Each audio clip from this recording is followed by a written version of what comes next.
Hello বন্ধুরা, তোমরা সবাই কেমন আছো? আশা করি ভালো আছো। আর আমিও ভালো আছি। আমি সকাল সকাল ঘুম থেকে উঠে রেডি হচ্ছি, কারণ আমার ডিউটি যেতে হবে। খুব অসুবিধা হচ্ছিল সকাল সকাল, কারণ রাতে ঠিকঠাক ঘুম হয়নি। এই জন্য দেখতেই পাচ্ছ খুব অসুবিধা হচ্ছে। এমন মনে হচ্ছে এখনই ঘুমিয়ে পড়বো। আর একটুও ডিউটি যেতে ইচ্ছা করছিল না, কিন্তু কি করব বলো, ডিউটি তো যেতেই হবে। রুম থেকে বেরিয়ে দেখি সোনু ভাই একটু সকালে ডিউটি আছে আজকে, সেই জন্য সোনু ভাইয়ের সাথে কথা বলতে বলতে সোনু ভাই একটা সিগারেট দিল, সেটা ধরিয়ে খেতে খেতে সিঁড়ি দিয়ে নামতে শুরু করলাম। আজকে আমাদের সিঁড়ি দিয়ে নামতে হচ্ছিল, কারণ আমাদের যে লিফটে আমরা চলাফেরা করি সেই লিফটটা আজকে খারাপ ছিল।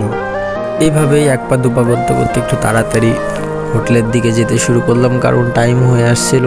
হাতে খুব বেশি টাইম ছিল না, 1-2 মিনিট টাইম ছিল, এই জন্য খুব তাড়াতাড়ি যাচ্ছিলাম।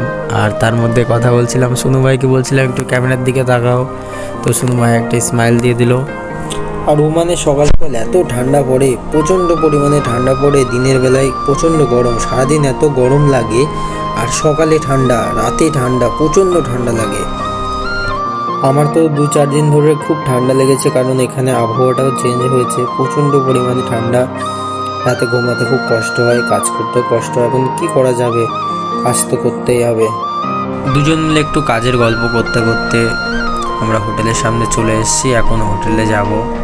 এইখানে হোটেলের ভিতরে আমি কিছুই দেখাতে পারি না, কারণ হোটেলে কোনো কিছুই অ্যালাউ নেই, ফোন অ্যালাউ নেই। ডিউটিতে যখন ঢুকবো তখনও ফোন অ্যালাউ থাকে না। এই কারণেই ডিউটিতে কোনো কিছুই তোমাদের দেখাতে পারি না, হোটেলের ভিতরটাও দেখাতে পারি না। কিন্তু নেক্সট ভিডিওতে আমি তোমাদের হোটেলের বাইরে থেকে সামনে থেকে দেখাবো। আর আজকের এই ভিডিওটা এই পর্যন্তই, কারণ আমি ডিউটিতে চলে এসেছি। এখন আর আমি ভিডিও করতে পারবো না, কোনো কিছু করতে পারবো না।